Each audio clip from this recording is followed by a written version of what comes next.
Well, good morning. It's Tuesday, June 23rd, 2026. I call the SELCO Commission meeting to order at 8 o'clock. First thing to do on our agenda is review and consider the approval of the May 2026 bill schedules and warrants. Do we have any comments, questions? And if not, do I have a motion to accept So the moved. warrants? Second. Okay, all in favor? Aye. Okay. The next thing is review and consider meeting minutes of May 26th, 2026. Do we have any comments or corrections to be made to those? Hearing none, do we have a motion to accept the minutes? So moved. Second. Second, all in favor? Aye. Aye, okay. And next, very important, discuss the possible vote on generation and transmission adjustment, otherwise known as GTA, and the New York Power Authority, I guess it is, residential credit. With that, I'll turn that over to you, sir. All right. We have our power supply team here to go through the analysis. Good morning. Morning. I'm Becca Keene. I'm our Director of Electric Service. I'm Patrick Collins, Integrated Resources Manager. And as Bob said, we're here to talk about the GTA That's the sign. and the NIPA charge today. The GTA discussion we started with you last meeting. We had promised that we'd be back here to request something from you, so here we are. And the NIPA charge, you'll notice that's kind of new. Patrick and I are going to start revisiting that in conjunction with the GTA regularly going forward, because the tariff says we should be adjusting it periodically. Seems to make sense to us. If we're going to come up and talk about GTA every 6 months, we might as well do the NIPA tariff as well, make it extra fun. So that's why that's in there as well. With that, Patrick's going to summarize the memo we provided.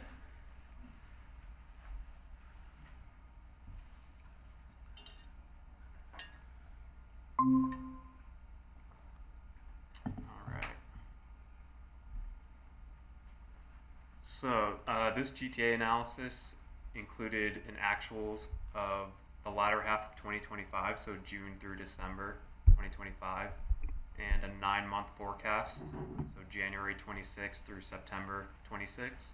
Usually it's a 6-month forecast, but we found it prudent to extend the forecast by 3 months given the latest pricing.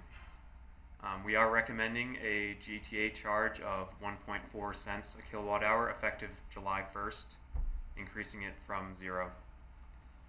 And for the NIPA credit, the New York Power Authority credit, we did an analysis of July 25 through March 26 of the actual costs, and we recommend reducing the credit from 0.51 cents a kilowatt hour to 0.4 cents a kilowatt hour starting July 1st as well.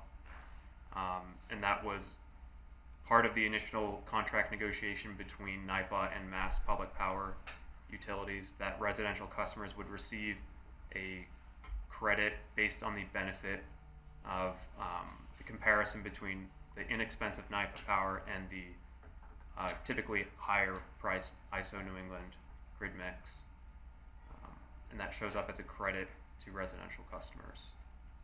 So the total kilowatt hour charges for the residential class will change from 15.45 cents a kilowatt hour to just shy of 17 cents a kilowatt hour. And to go into the actual numbers of the analysis for the GTA, Could you give what that means in terms of an average monthly increase for each residence? sure, yeah. Go into that at the end of the memo, but jump to that. So for residential, the average bill is around 750 kilowatt hours, and that would be a $10 increase to their Okay. bill. And for commercial, 33, GS1, 280, GS2, around 3,000, and municipal, around $98.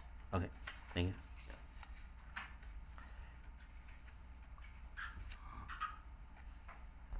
So the actual expenses for the latter half of 25 came in at 15.2 million, and the revenue came in at 15.1 million, which is a slight under collection of 115,000 or 1% under. And the forecast component, which does include Q1 of 26, which we do have actuals for. We just wanted to keep it a bit cleaner in terms of the period, so that was included. That was included in the forecast.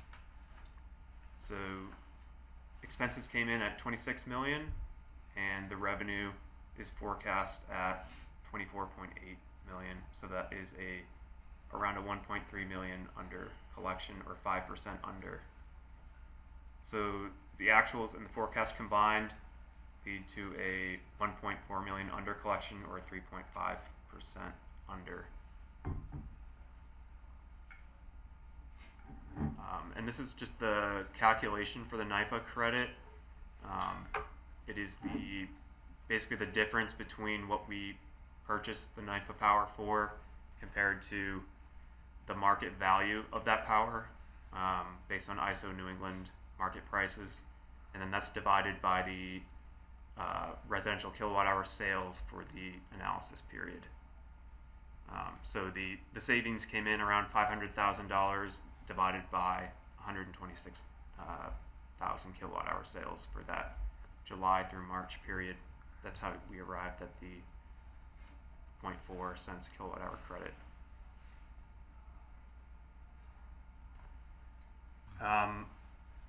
So as I mentioned, the forecast is typically 6 months, but we extended it by 3 months based on this winter's pricing. We thought it was prudent to extend it a bit.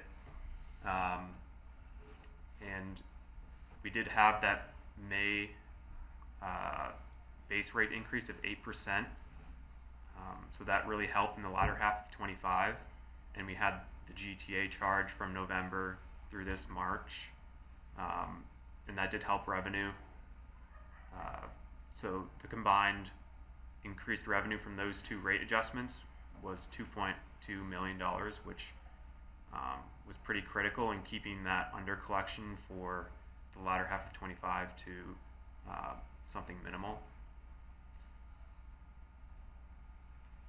But on the other hand, as we presented in last meeting, this first quarter of 26 was quite a bit over budget, and that is included in the forecast analysis. So the entirety of that forecast 1.3 million under collection is due to the Q1 pricing that we have already seen. So it is more of a true up than a forecasted under collection. It's not just the rates going up, it was actually the demand, right? As far as the Yes. temperature, the chill that we had, sometime was it February, or the week or so that we really, the demand was extremely high, and that's why the cost went up. Exactly. Yep. It was the combination of higher than expected demand in those extreme cold snaps, and then higher than expected pricing. So those two combined led to Okay. higher prices for us. And it was the second highest pricing environment in ISO New England history. The first, the most expensive was the 2014 polar vortex. And of course, we've experienced some unforeseen global conflict impacting energy prices across the globe. And so things that we are doing to mitigate exposure to these high prices are adding more long-term contracts. So currently 46% of our portfolio is exposed to the market. 20% is exposed to the highest degree, so that open position power. So we are, taking strides to add more long-term stable contracts to our portfolio. We're also participating in Connected Homes, which is a load-reducing program. We are running in-town generation at critical times to reduce our load, and we're also working to get battery storage in town to reduce our load during the peak events. Is there much opportunity for that, for the battery storage? Yes. there's a few places, yeah. Yep. That will be critical in the coming years. We've got 3 facilities in the pipeline. Hopefully they all make it to the finish line. Oh, good.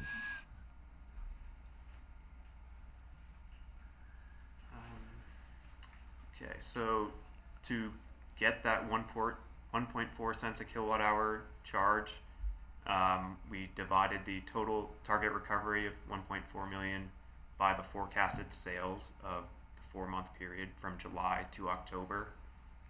Our current plan is to maintain this for those 4 months and then do another analysis this fall and see where we're at.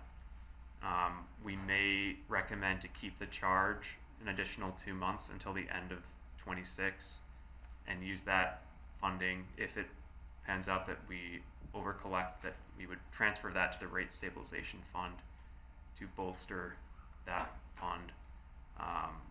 Industry standard is usually 3 to 6 months of power supply expenses, which would be between 8 and 16.5 million for us based on last year's actuals.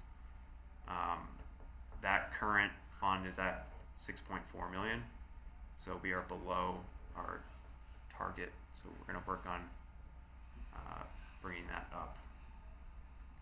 So we'll be back here in October to discuss the GTA again, but we will keep an eye on expenses, and if anything comes in that's extreme, we may come back.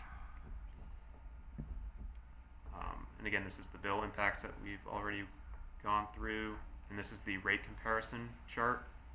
So MWIC issues these quarterly. This is from Q1 26. This is a 12-month average, so April 25 through March 26. So with this rate adjustment, we would go up about 10 spots. However, that's quite unlikely because other utilities are likely increasing rates as well. So it's more realistic that we would probably maintain our position in that bottom third of utilities in the state. This is the residential class. And we just have a chart of historical GTA and NIPA credits in the memo for reference. And I just wanted to add one thing, which is the rate increase that we just had in March. We are hopeful that that will get us through the year. We do Yes. think that that rate structure is durable. So as Patrick just described, most of this GTA is to recover what we've already lost this first quarter. So that rate increase was pretty significant in terms of the generation charge. I would think it was a 13% increase overall.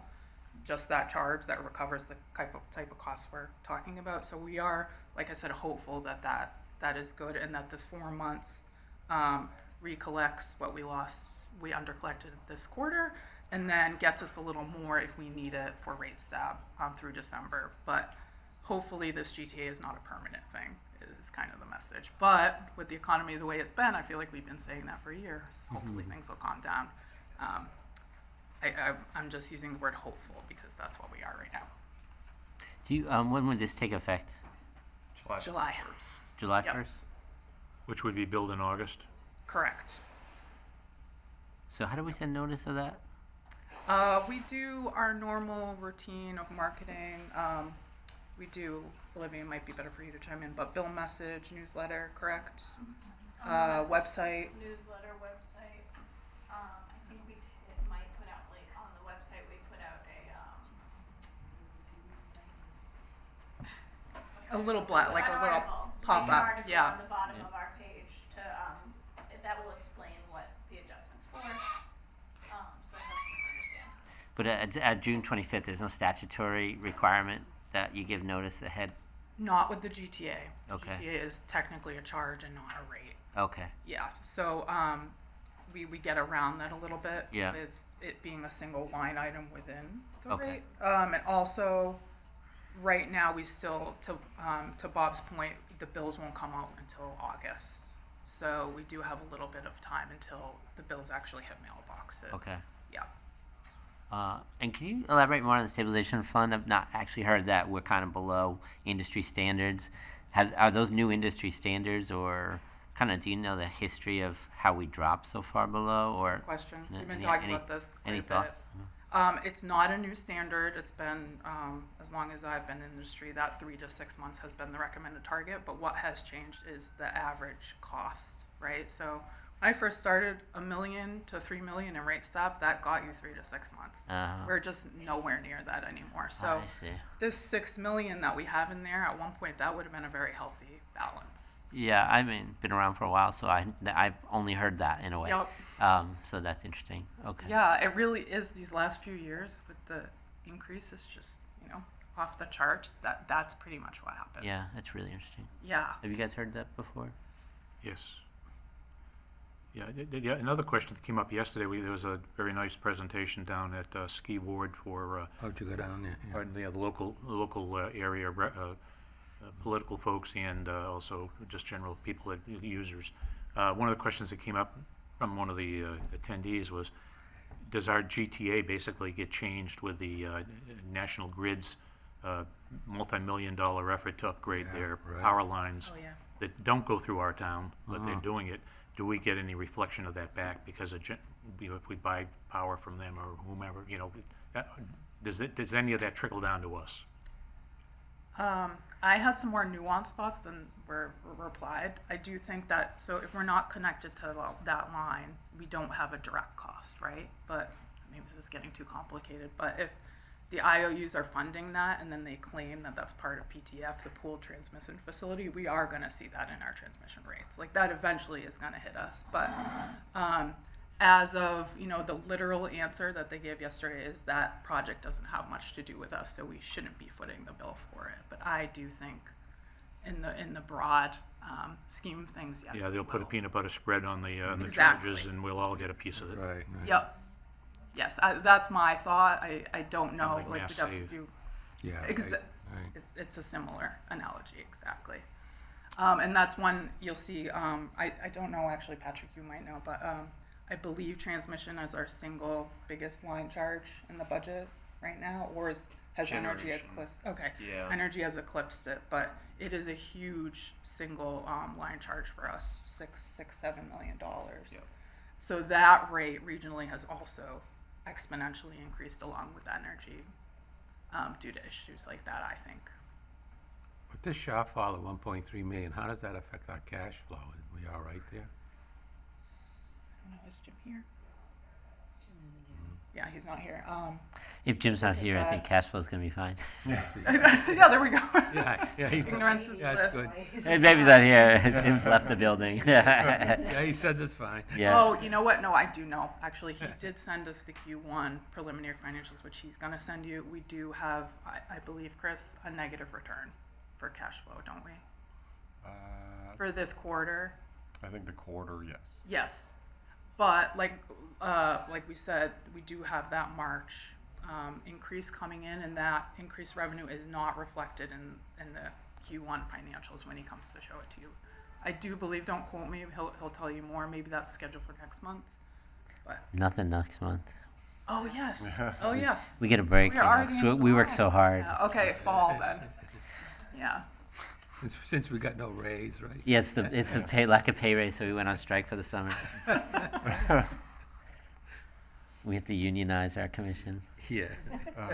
Okay, so the bottom line is Yeah. that both this GTA and the New York, which is basically a GTA for New York, right, for their hydroelectric power that we get from them. Yep. It's one-stop shopping till October, we think, that this should balance the books through September, or bring us flush as to what we, in the whole of the 1.2 or whatever $1 million that we're short. And then from there on, we'll see whether it's a hotter, a warmer summer than we expect, which would then drive our costs again, or come in just some greater as we estimated. Okay. So the actual proposal that you have before us is, if you want to state that again, Yep. So we recommend changing the GTA from 0 to 1.4 cents a kilowatt hour, and changing the NIPA credit from 0.51 cents a kilowatt hour to 0.4 cents a kilowatt hour.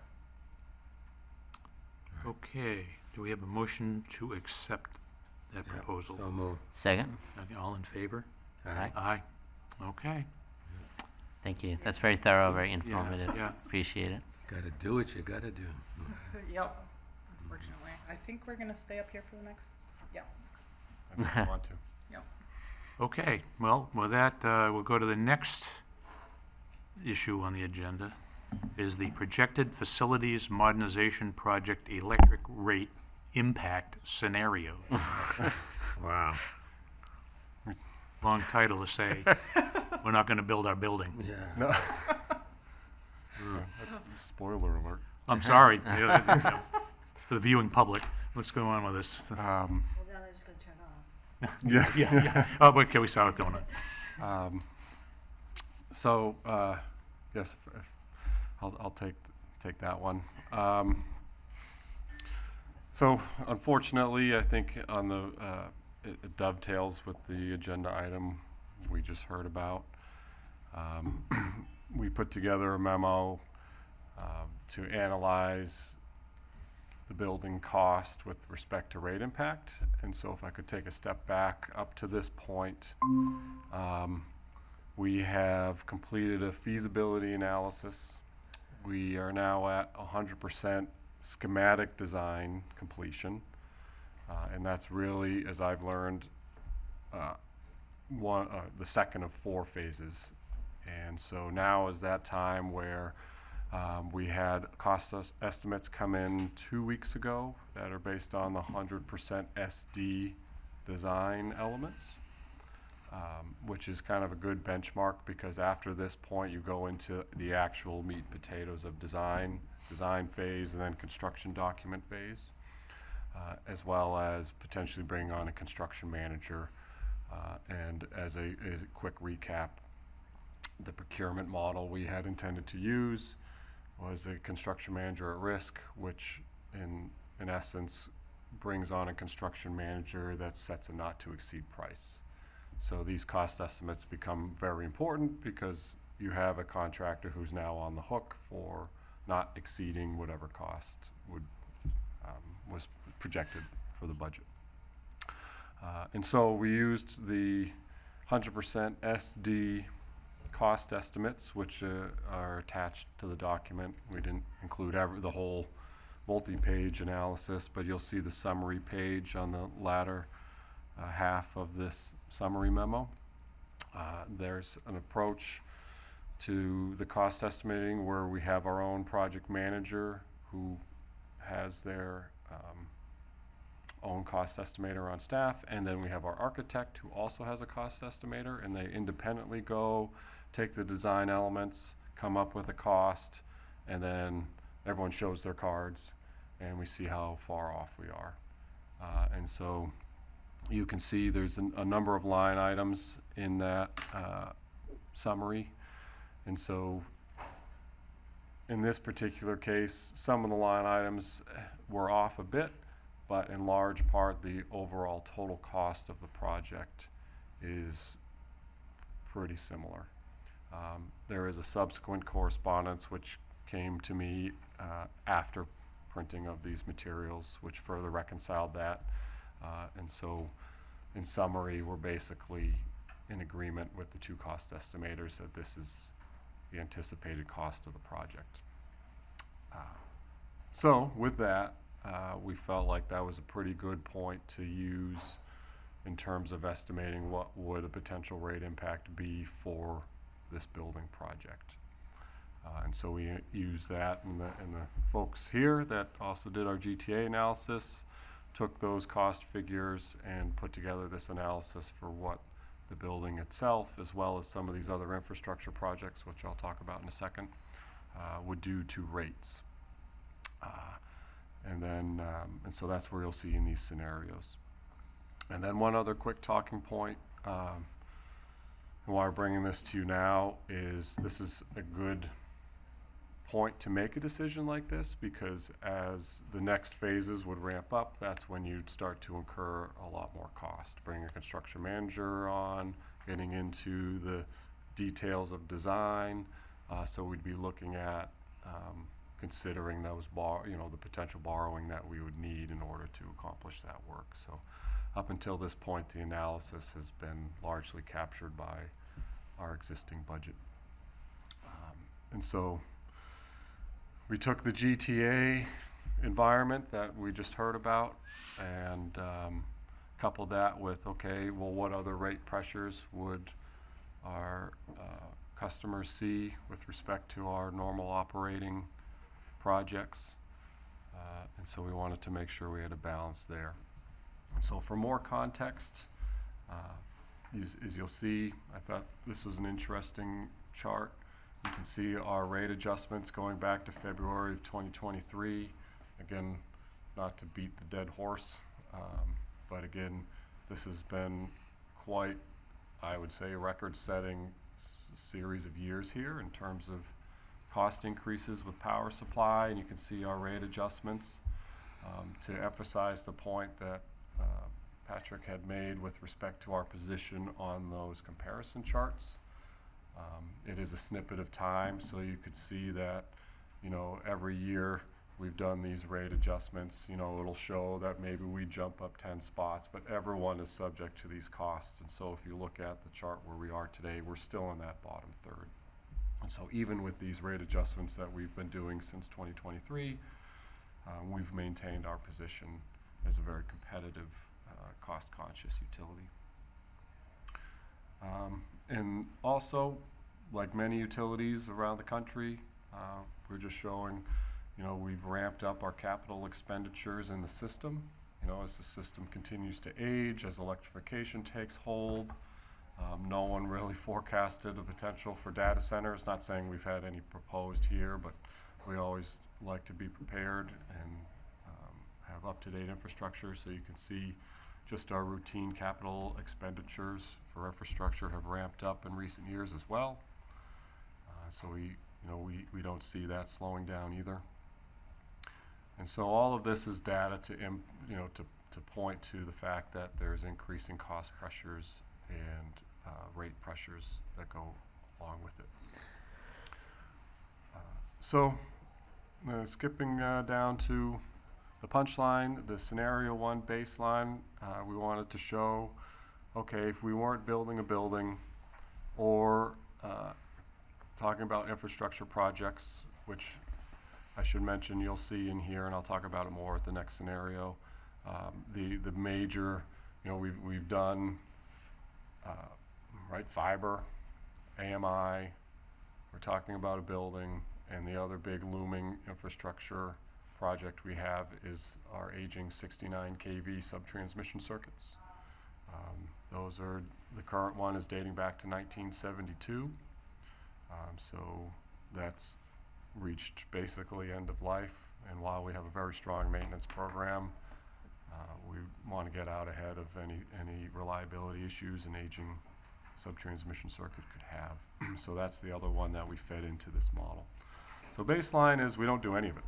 And as you could see with our GTA discussion and the rate adjustment from March, credit to our team, I think we've positioned ourselves for a steady state environment to keep pace with some of the market volatility we've seen. So in a absent of any other capital work, you'd see here that it's just your modest, routine, almost COLA-esque rate adjustments with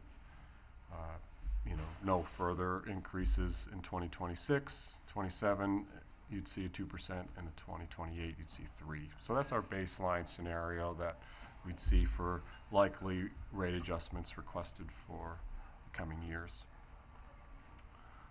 So with scenario 2, and you'll see the supporting description of basically the map. We threw in the map as the most efficient mechanism to show the infrastructure project here for the 69 kV circuit. Costs not only in power supply are increasing, but as we continue to try and model for our capital planning purposes, what these infrastructure projects would cost. Those keep increasing. And I believe, I would say roughly 6 or so months, we've seen an additional couple $1 million added to our estimates.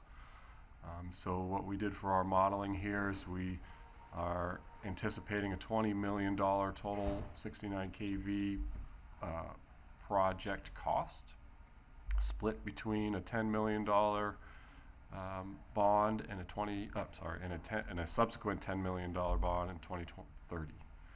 So what that does in essence is, it's not quite 50-50, but for conversation's sake, you have your conduit and civil work as one, and then the other half would be running the wire and actually getting things energized. And so that's how you can split that up. So if you see here, scenario 2, just our infrastructure work, reliability is paramount to everything we do. You see in 2027, it maintains a 3% adjustment. 2028, and then you start to see a little bit where that 3% in the baseline goes to 6. But we forecast it out a little bit further, and we're still in what I would consider a routine rate adjustment environment where it's around 3. You have a 5% with that second borrowing in the out years. But it's a manageable amount that coincides with the expected cost of living increases. Where is this 69 kV? We just changed all kinds of cables around, but where is this one going? This one connects Rolfe to Johnson, so it would be from that Rolfe Ave area. It kind of goes through people's backyards, down Route 9, and then comes up on Municipal Drive. Okay. And so that one's been an important feeder for that section of town for a while. Is that the diagram that's up? Sorry. That's the one. That is not the current route. This is the route we'd like to take moving forward. This project, if I may, I'll take a quick tangent. We have the experts in the back, and so they'll fact check me. So this project, we've been looking at different scenarios to come up with that $20 million figure. Obviously, it's not ideal with the current location. It's running through easements, backyards, leveraging state roads. So we looked at different options for these types of upgrades, and so the 2 maps you have in there are what we've identified as the preferred routes. You can do 2 things. One, it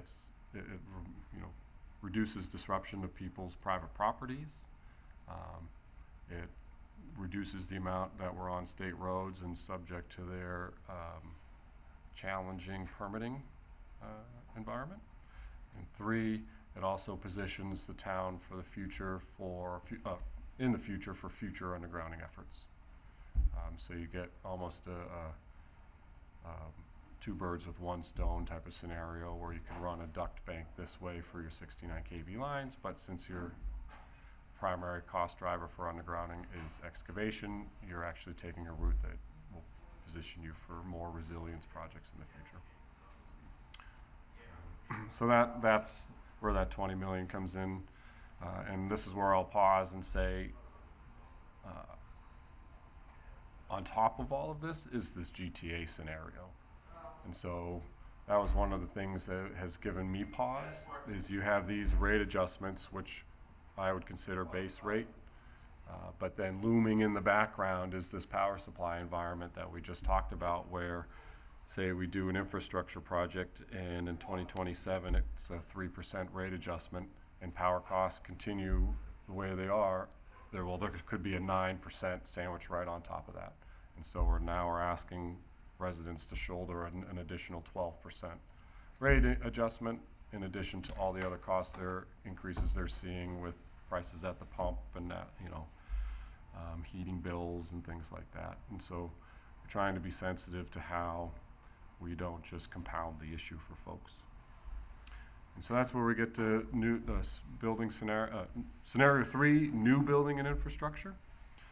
So that's where you can see the additional rate adjustment. I'll just use 2027 as a talking point. We anticipate the building itself, which is not unexpected, right? Buildings in general are substantial investments that come up.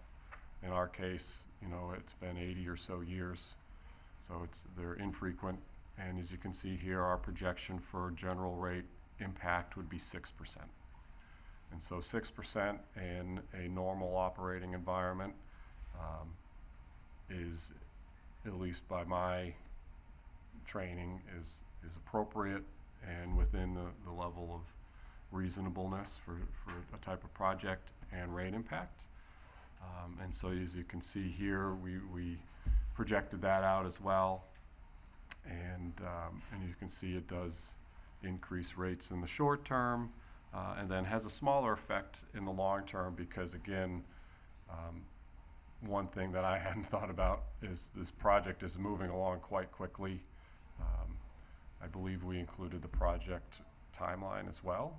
But what that does is, as you can see in the schedule, because the project is moving along so efficiently, what it does, it's now aligned the project with the infrastructure needs and the power cost volatility we're seeing today. And so you'll see in the recommendation here is it's more of we're asking for a pause to try and get that alignment to be more favorable as opposed to adding all of this cost all at once. So you can see, I know I've been rambling on for a long time, but the takeaways are we're trying to prioritize the infrastructure project. It's a longer term project over time, and it's a reliability impact, so we've kind of put that at the forefront. The building project, we expect to have about a 6% rate impact, and we have this GTA scenario looming in the background, which we'd like to distance ourselves from, hopefully hitting some more stable price environment. What about the increased cost now of delaying? Great point. Yeah. That's a great point. And so I'll shift to that one actually, since you asked that. In these cost estimates, you can see here, both of them have the have this line item. I'll just see. There is a, I'll use PCM because it's the easiest to see. So if you look at the PCM company cost estimate, they have escalation as one of the last line items there, just above the total. Escalation 4% assumes spring 2027 start. So in my mind, that's what I have used in my head to say if you delay 6 months or say a year. But for now, we're just kind of saying 6 months because our GTA, again, that alignment is what we're trying to time a little bit better. So say if the GTA is in effect till January, obviously it's a rolling forecast of how the markets are developing, so we'll see where we are at the end of this year. But to your point, say in a scenario where you're waiting a year, you can kind of project out based on these cost estimates, and both have it. You'll see overall cost for a 2027 start. They expect $2.1 million in additional cost. So to your point, there's kind of a trade-off here where yes, there's going to absolutely, as we've seen, and I just mentioned cost escalations. It's do we take the lower cost now but have to borrow and put that into the rate adjustment scenarios today, or do we, spread out the cost adjustment and rate impact to the community base, but know that obviously any project that extends out is going to cost a little more. But to your question, that's current our best estimate as to what the additional escalation cost would be overall. And so that's say with a $55 million project, you're looking at 4%, of course. They put it right in the top. Right. But isn't that $2 million the delay in construction, and not the carrying cost for the land that we just bought? Yes, that would just be construction-related cost escalation. So we still have the land that we bought, Yes. and we have costs related to that, no? Already paid that, That's already right? paid. It's already And paid. just carrying costs on having the land, is there like taxes or anything like that? No? I think the Insurance. issue would be, okay, we bought this piece of property in conjunction with what this town gave us. Do we still go ahead, even though we're not building, to level said structure, because it's supposed to, that's part of the deal? Yep. To prep the property and continue to work like with the postal service to see if we can get the federal government to allow us to use their driveway so that we can actually come up with a much better laydown Mhm. on the property. How much is all that gonna cost? You know, will we still continue to do that, or are we gonna go, no, just stop dead in our tracks? Yep. Oh, that's another great question. So that was kind of our thinking is maybe now would be a good time to scroll to the last page, which is the schedule.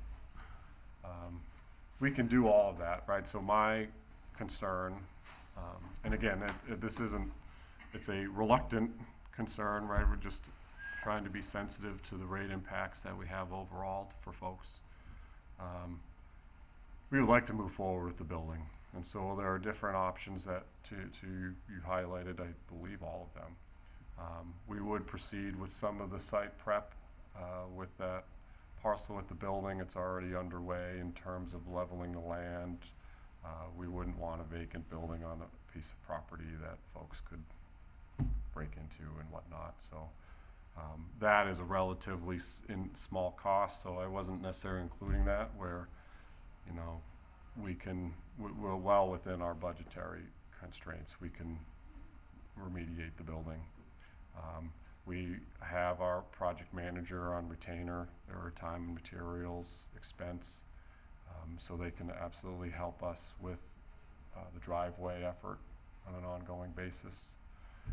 We could even consider other intermediate steps depending on how things unfold over the summer with other site work, right? One of the big challenges with the site is the land, so we could even solicit quotes to level some of the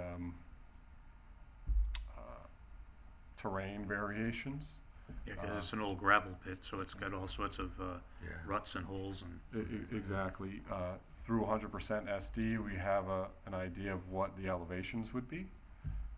And so we know we could potentially go out to bid to level those mounds to the terrain or close to the elevation that we need to get to.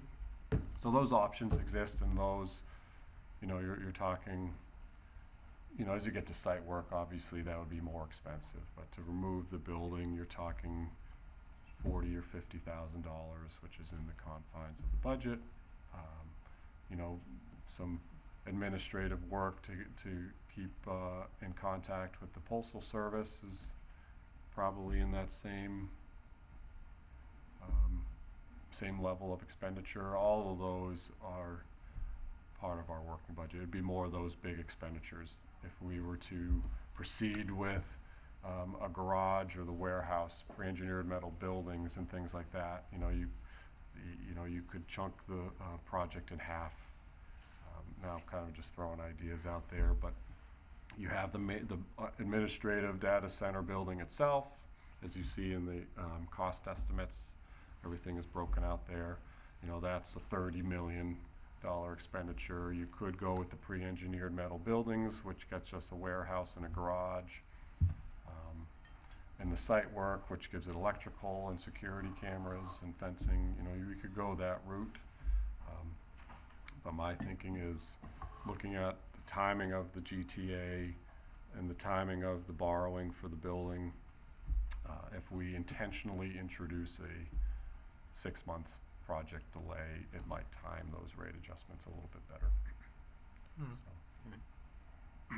Chris, the other note, or the other thing that gave me pause when I looked at the results of it was MWIC's analysis, which you didn't really get into, Chris, but if we bond for that $65 million right now, our ratings with the bond agencies are at risk, right? So we're like really hitting our ceiling for borrowing. if we pull this all in one installation. You did mention that. Right? Yep, so there's a chart in there that shows the impact of borrowing scenarios on our overall financial health, and red is bad. Green is okay. So that's another thing. You know, our analysis was one concerning element for us, but then pairing it with MWIC's analysis too is when we kind of said, oh, maybe we should pause a little bit and reevaluate. What were our original estimates? Well, Close to this, or were they weren't close to this, right? I thought when we started talking, maybe I'm talking, please. but I thought we were talking about $25-30 million, and that was just my take, but I could be wrong.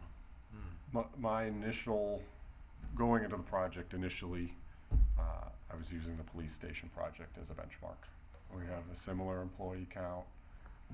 Obviously, you know, our warehouse garage needs are larger, so I kind of added, but I had 40 million kind of in my head just because of where it landed, and we were a few years past it.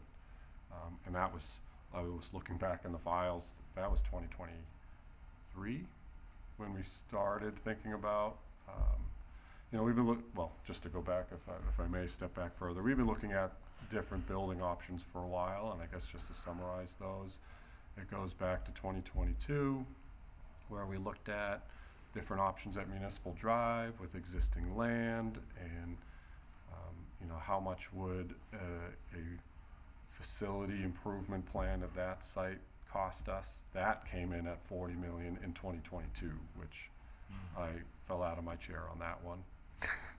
And again, that And it's surrounded by wetlands between our place and Patton. exactly Yeah, parkings, the school, the fields. So it wasn't an ideal scenario, but that was a very low cost feasibility analysis just to give us another benchmark to look at. Then we had the Subaru opportunity that we explored. That was 2023. And then starting in 24 is when this idea of the site came up in an ideal location. And so that's what feasibility and schematic design has allowed us to do. It's allowed us to do two things. One, clear many of the show-stopping hurdles. We've finished geotechnical, so we know that the site itself is suitable to build on. There's no surprise ledge. We've done the hazardous material tests. We've looked at the wetlands delineations. That was part of that parcel acquisition too, was to give us that room when we, as part of the feasibility, we knew we needed a little bit of extra acreage. So we cleared all those hurdles, and that's, in my mind, that's why this is also a nice stopping point, because all those other showstoppers have been checked off. Yeah, you got them. So we're well positioned just to seize an opportunity when the timing is right. If I may build on the point I forgot, we didn't even get to that part of the memo. We did include, sorry to repeat what you had said, MWIC did what I thought was an excellent analysis of what a borrowing would look like with respect to our financial position in the eyes of banks. And so the snippet that I included here doesn't include rate adjustments. It's really just today, if we issued the borrowing now with different levels of debt, how would our debt coverage ratio look with respect to the bank. And so you can see one of the things, and again, there's different layering of projects and debt we've already had. So you can see here, just take a $50 million building, which again, I didn't include it here because this is a subsequent analysis after this went to print.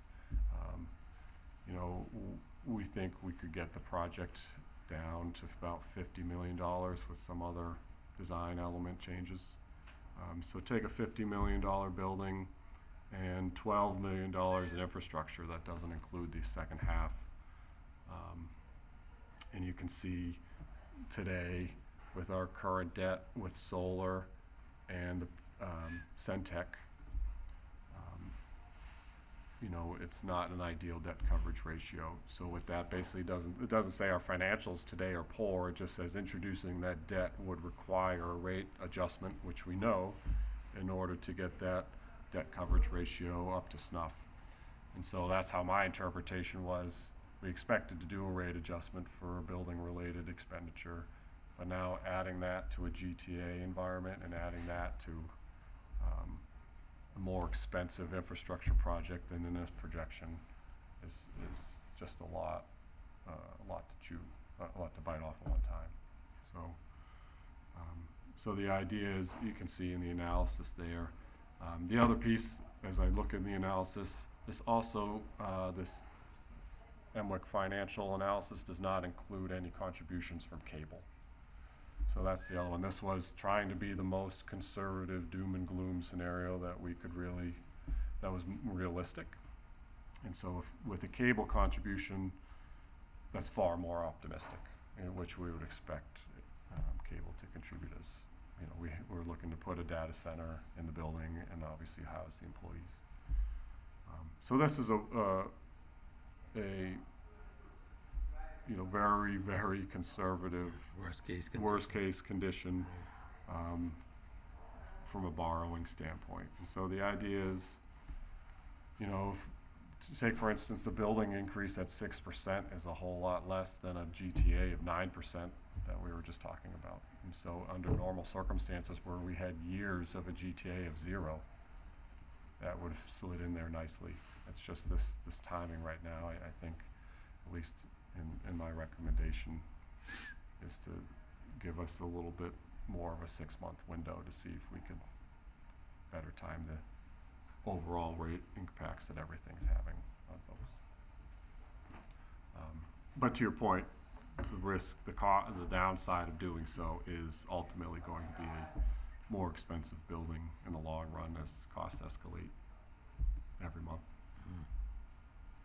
I think that time also would allow us to talk to you and figure out what your comfort level is with the rates too, because that's one thing, you know, I think we have a reasonable sense of, but if you can give us direction on what you want to see in the rates, that would be helpful, and we could have those conversations over the next few months too. Is there any, a couple of things, like the partial project idea, whether that's now or even after the pause, is how hard have you looked into doing this in increments? That's my first question. And the second is, what's the negative impact? You know, obviously this is a project you wanted to do, so there must have been advantages to doing that. What are the disadvantages to a pause? What's the impact on the organization, or what's the effect? That's a great question. So, so we've gone as far as we have a meeting on Friday with the project manager to look at what our next steps are pending this meeting. But absolutely, you know, we have discussed the potential of adding the pre-engineered metal buildings in advance of the admin building, if you will. So that is a feasible thing. You know, that's, you could see in the cost summaries, right? That'd still be a borrowing. That would allow us to potentially stagger the building project into 2 phases. So I would say, in general, that would be feasible. The other point that you've made, which is a great one, we don't have ideal circumstances in terms of seating. You know, our operational facility is at capacity.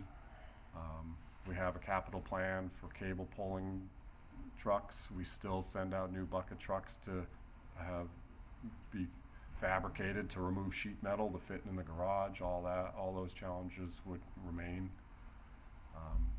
You know, and so that's where I think the progress has happened, where you know, we don't consider that a long-term state of being, but rather by waiting several months, you know, we can continue doing that. We've done that. You know, the service area isn't up to code still, so again, these are things we don't want to leave unattended for a long period of time. We did have no choice. We did just put a new roof on that facility, so it's no longer raining in the warehouse. So that's a good thing.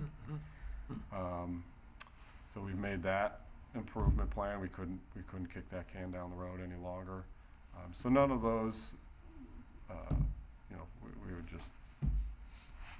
grin and bear it for a little bit longer.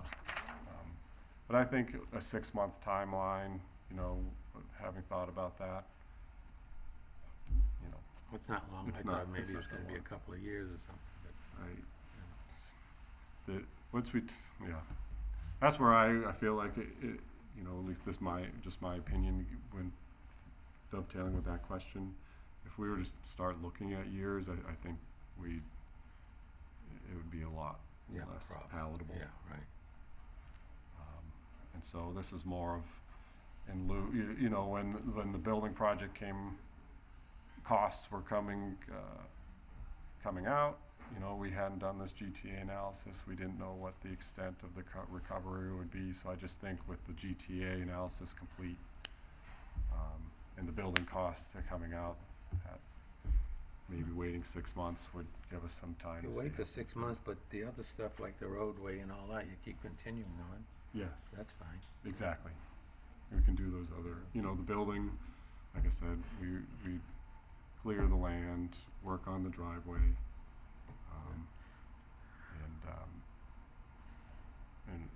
and it's a potential stop. We haven't bid for construction manager or risk, so they're not on the books, and we haven't entered a contract for the design phase, the design development, the DD phase with the architect. So this is that inflection point to say go, no go, for the next part of this. So I guess infrastructure we'd like to continue on, and so that's where that 2027 forecast, you know, you have the GTA of 9%, we'd be looking at another 3% next year. And so hopefully if the GTA can come down, you know, you're still seeing a 3% rate. You know, again, anything can happen obviously in a forecast scenario, but if a 9% GTA goes to 0 and a building replaces it with 6, you still have a 3% rate reduction. So that's kind of my hope is if we pause this, you know, we're not saying, hey, here's a 9, a 3, and a 6, so 18% all at once. Where do we stand working with the town on our infrastructure installations? If you're going down Old Mill Road, you're going up Maple Ave. Yeah. You're going across some property that's currently under development on the planning board. Where do we stand with the town? On those projects, I guess I'm a little confused. Yeah, where do we stand, the discussion with the town as to when we would implement those? Because, you know, part of it, like, go down Old Mill Road to go. Oh, I see what you're saying. You're gonna have to Yes. repave the road and do everything else, Yes. but, you know, that's all gotta be blended in with their budget. So, I mean, where do we stand, what kind of discussions do we have going on currently? Yeah, Sean Quinlivan back here. We have monthly meetings. Get a microphone up here, Sean. Just for you. Perfect. Hello, everyone. Sean Quinlivan, Engineering and Operations Manager. So we have monthly meetings with the town. We go through it every month, and we have discussed this project with them, and they were looking to pave Harrington in 27. They're going to push that back to accommodate our project. So we're always in communication of what they're doing, where they're paving, what they have going on, and then we inform them of this project and what we have going on. So we're working well together to make sure this project is on the forefront. Okay, and for the viewing public, what we're really talking about with these new infrastructure things, it's all buried. It's not just cable, it's a kind of a duct, space thing that you can feed things through, right, as far as, and so it's pretty extensive as far as, but it's all underground. All underground, yes. You'll see it all be underground. The duct bank, manholes, everything completely underground. So as it's happening, you obviously see it, but when it's done, it'll be invisible. No, Maple Ave, they just dug the whole thing up with the sewer, now they're gonna dig that all up again. Yeah, we're working with them too because they have to do a final paving on that. So we're trying to time that out of, hey, let's get in there and get our infrastructure built before you come through and do that final paving. So all those discussions are happening. Okay. Thank you. Well, I guess, any other questions of this? I'm just a little concerned about the financing, cause it wasn't an issue before. And now it seems like it's an issue, and I don't know how, like, what's gonna happen, like, 6 months from now, right? Like, what position are we gonna be in? Are we still gonna have these barriers? Well, it's a hard one to say. You know, Yeah. my own opinion, you know, when we first started talking about, it, we didn't really see the GTA thing being an issue, and we would have been just marching off smartly. But it came up. And so, do we just, you don't wanna say, no, we're gonna stop completely. We gotta pay our bills and GTA, get that ironed out, but we also don't wanna jam the public, you know, as far as making it as painless as possible. And we don't wanna put it on that. But did the GTA impact the MWEC analysis on the outstanding debt? No, right? So Maria, I thought Maria's question was guided towards adding debt to existing debt. GTA and has the impact on, Regardless of that- right, regardless of regardless. that, like, So we're like, still over- how are we ever gonna be in a position, in our mind, is it that we're paying down this, because the debt schedule didn't look like it's paying down. I mean, it was a few years, so how in 6 months? Yep. Are we in a better or a comfortable position on the debt? How much difference is it gonna make? Right. Great question. So I think I don't wanna speak for Maria, but that's, I think we're That was the direction I was going in, Yeah. thank you, Mike. Sorry. my concise comment to that would be twofold. This analysis doesn't incorporate, say, that 6% adjustment for the building, so your debt coverage ratio will change as you bring in that additional revenue, making that green. In addition, you'd have the what we're projecting to be $1 million contribution from cable annually. And so you're taking the additional cash injection from a rate increase, which this doesn't include, and the $1 million from the building, which, not included in the memo, would put these debt coverage ratios into the green. Okay. But And we have that's, those two bonds falling off. in and then you have the 29. bonds, which you see there. And then the fall off. Yeah, Yep. and then the falls. And there's no, is there a concept of prepayment of debt, like municipal debt, to get rid of debt so that we can replace it? So that, or is a prepayment of debt, say we had a spare million, whatever it takes Yeah, to sure. get rid of the debt, is getting rid of debt maybe part of the goal during the pause, or is prepayment of debt so burdensome that it's not worth the while? That is a great point. So the first part of your question is yes. I know MWIC, we use that on our larger participant projects. Prepayment of debt is a strategy that's been implemented. We didn't consider it here. I would say bigger picture discussion, tying in a little bit with the rate stabilization financial benchmarks. That's on my list of mental things to look at is, you know, what are our target cash reserve levels as we have a more expensive cost environment. And so I hadn't really looked at the scenario of using existing cash to pay down debt. I was more going the other way of, you know, do we need to increase that cushion as just overall costs are more? But yes, we could do that. That's an interesting. I mean, I don't know what to do, it's more to see if it's on the tables, Or do you use that cash to just borrow use it less? to borrow less, right, yeah. Yep. And kind of aside, but not really, how much longer do we owe on this solar site? 2029 2029. falls off. Okay. And then the So- peaker falls off in 30 or 31. Yeah, so those are kind of things where, That opens us up. right, And I guess my ignorance, you know, we've been looking at this mass timber building design. So if you look at the schedule, it's a 15-month project, like start to move in. And so like the benefits of mass timber it goes up a lot faster. And so to your point, it just moves that timeline, so you're that much further away, if you will, from 2029, because we can have this thing built in arguably a little over a year.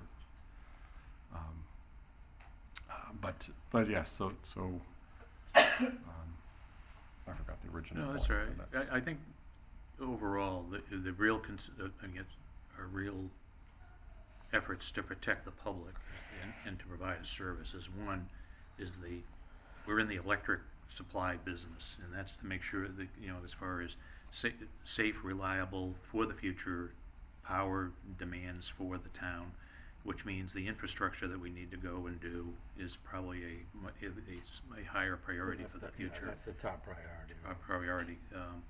The building is a great thing to have. We know we need to consolidate it, but it's not the number one priority for us to have a Gucci headquarters versus continuous power that's reliable. So, unfortunately, that's, we can't have it all, and we'll put it on the backs of the public, because our real, customers and clients and people we really work for are the public, and to make sure that we've already given them the GTA that we had to give as far as a rate increase, and I think going down the pike that maybe putting this on hold for 6 months is probably the best to do. But I do want to stress, in my own opinion, is that I do want to see some site prep, slant, whatever, Sure. Work in a positive direction down there, that we don't just abandon the site. Of course. Yeah, kind of be ready to hit the ground running as soon as you want to pull the plug, say. One of the things we haven't mentioned is, one of the things we're really eager about getting out of the Municipal Drive is that there are other people that would love to use Municipal Drive within the community for the public and for the town. And so those are another thing in the back of my mind, is that I do want to go on and get us out of there, that we can potentially allow other departments in town to be able to use, and here at the town hall for that matter. Okay, I'm sorry. Yeah. Get off my. Well, sure, that throws their schedule off. So really, I guess what we're really kind of, are we all in acknowledgement? Yes, I mean, yeah. we don't have to vote on anything. Just Other than gotta the fact that postpone we for 6 recognize the months. fact he's going to delay for 6 Oh, months. it's very thoroughly thought through. Appreciate Right. all the analysis and your instincts on it, and Maria, you're always my major concern, because you really, making sure we numbers. keep on line with funding. Yeah. Yeah. Any other questions on that? No, I think you've answered the question. Again, I think the debt portion of this wasn't discussed or an issue prior to this discussion. Right. And this kind of threw a monkey wrench into the discussions that we didn't have before. So, Yes. now that we're aware of this, hopefully we're in a better place 6 months from now. Okay. Anybody else have anything else to add to this? Because I think we're done. Beat that with that. Yeah. Exhausted this We've conversation. beaten this dog. We'll be back to talk about it more 6 though, ways to after the summer. Okay.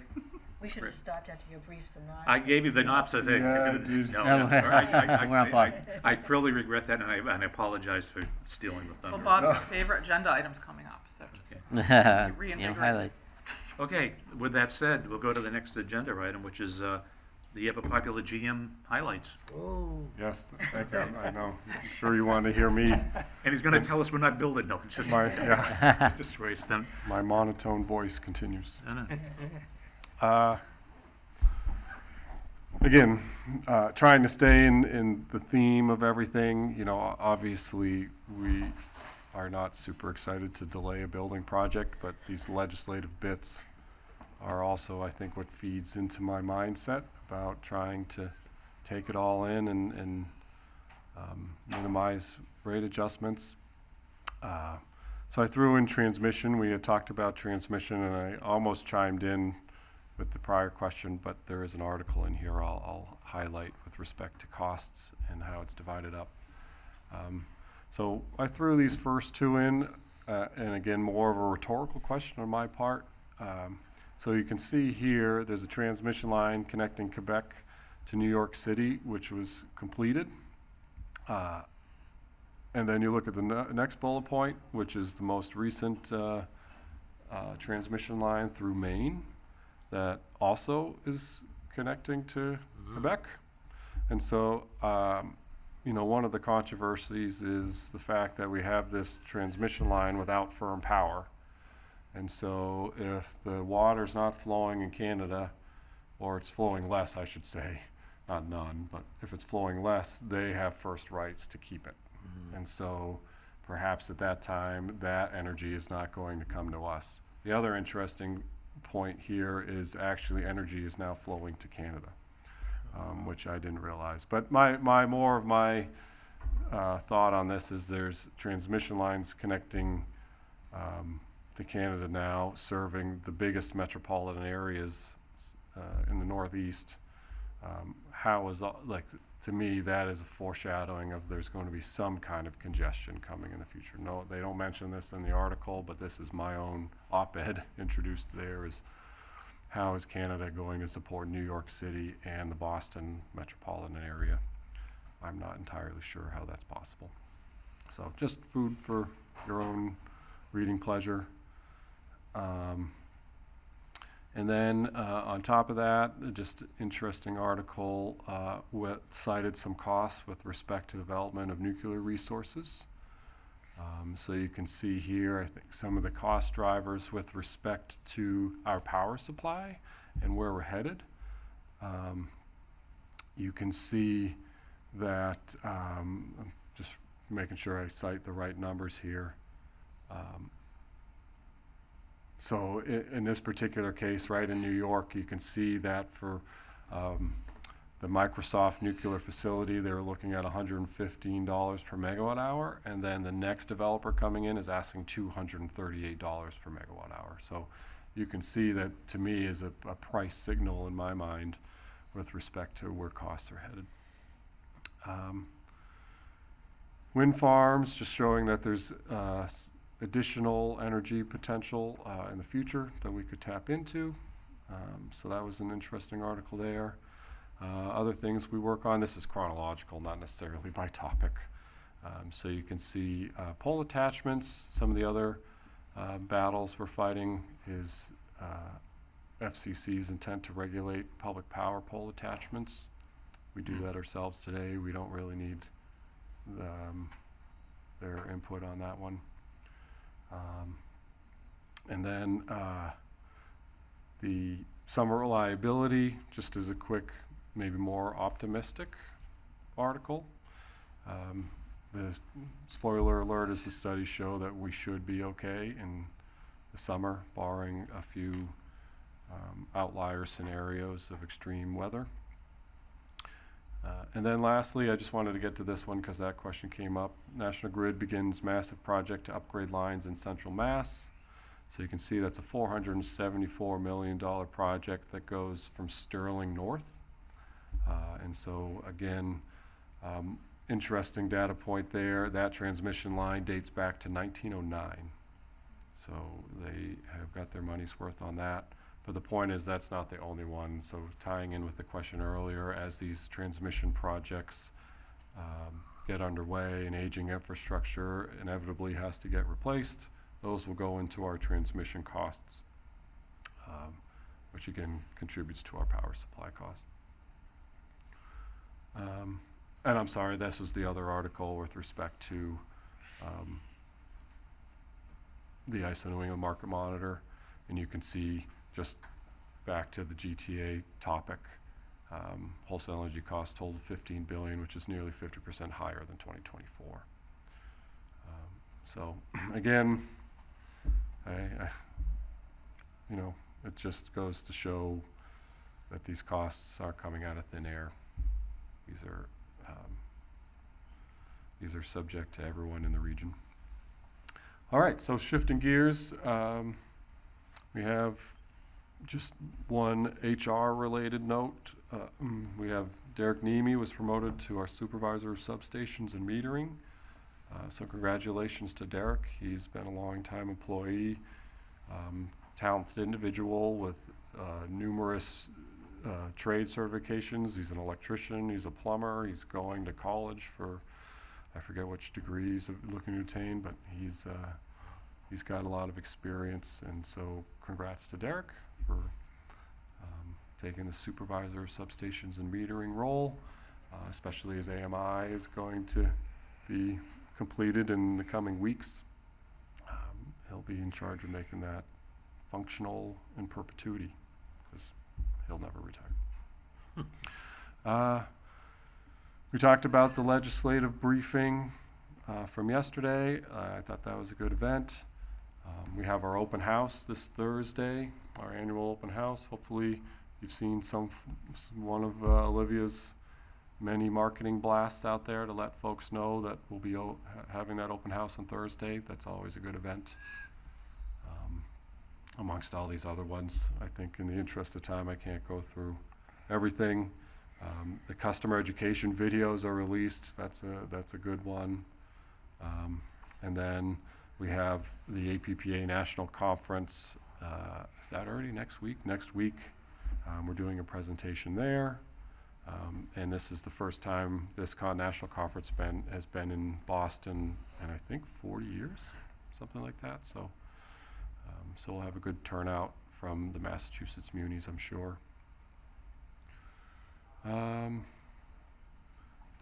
We talked a lot about integrated resources and power supply, so maybe I'll skip over them. Some of these projects, you see just our other operational projects. There's our AMI statistics, 93% complete, on track for completion in August. And we're continuing to map our system, which is a super important project, and our substation transformer replacement is ongoing. We reviewed a purchase and sale agreement from National Grid for a spare unit. They have just a few towns over. And so before we purchase that, we'll do our acceptance testing and due diligence to make sure that's a suitable unit and it's been stored properly.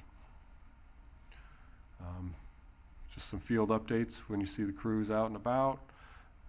Broadband, haven't talked about broadband much today, but there's some of the things they've been working on. Maybe I'll just take a quick tangent on broadband related to the building. I realize I didn't mention this talking point.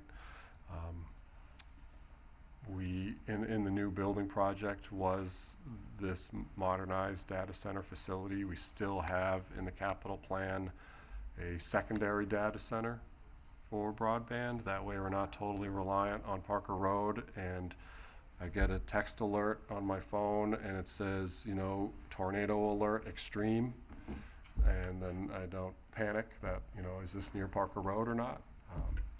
So, you know, something like that where, you know, that's still, you know, with respect to the building, we do have redundancy on the broadband side as well that would continue even with a pause on the building project. MDUs are ongoing, so we're chugging away at that.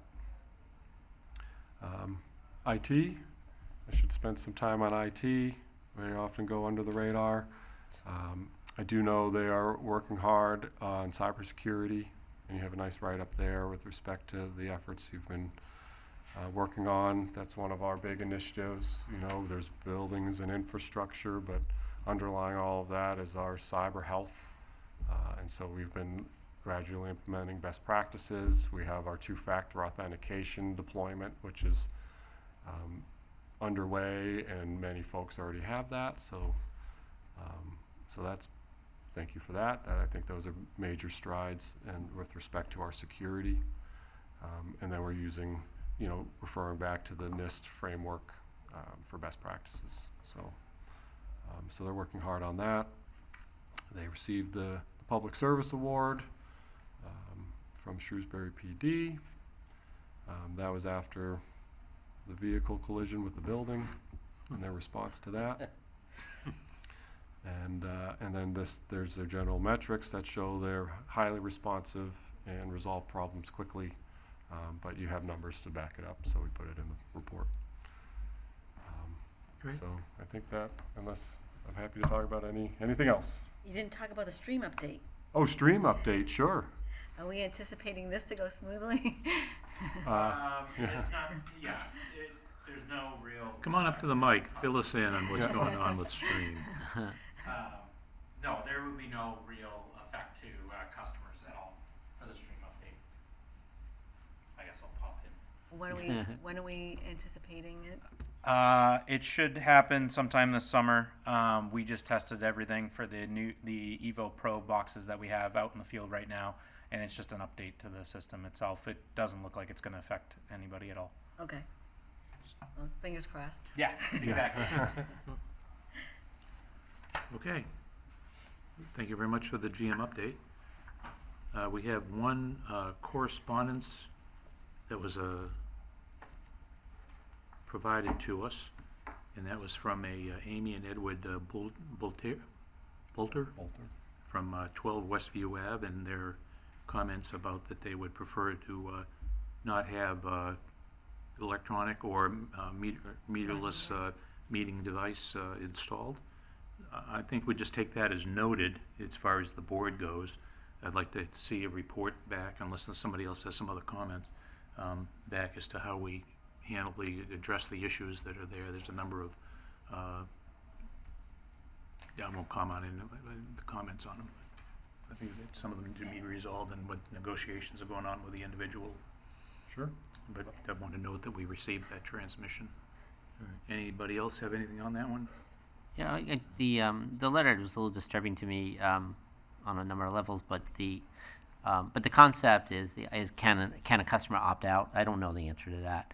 And then what are the benefits? I don't think the letter backed up anything on what these negatives were. And I think anytime we get a letter, addressed to the commission, which puts us on notice that we're liable for something, I just don't think that's well accepted in my view. I don't think that's very fair to us. It's also not even, there's no basis for it. But I do think the underlying concept of the ability to opt out, is that something that is legitimate or not? You know, is there, and what do we think the benefits are? I think we could learn more about that. Yeah. I don't think there's enough in the letter for me to understand what the supposed negatives are. And so if there are negatives, I want to know that as well. But I think the tone and the delivery of the letter could have been better. Okay, we'll get back with some feedback on maybe the next time we meet as to how we've resolved the issue. Okay? With that said, it says schedule our next meeting, but it's the date that's on my sheet here says it's today. So Should be September. I think September something. 22nd. September 22nd, okay? At 8 a.m. Now, in the past, once or twice during the summer, we've had to have potentially a meeting sometime late July or August, depending upon what's going on. But I think we've pretty well discussed our way ahead through that. But we'll see. So, with that said, do we have a motion to adjourn the meeting with our next meeting being scheduled for Tuesday, September 22nd, 2026 at 8 a.m.? So moved. Second? Okay, all in favor? Aye. Thank you. Thanks, everyone. And thank you, SMC and Liz.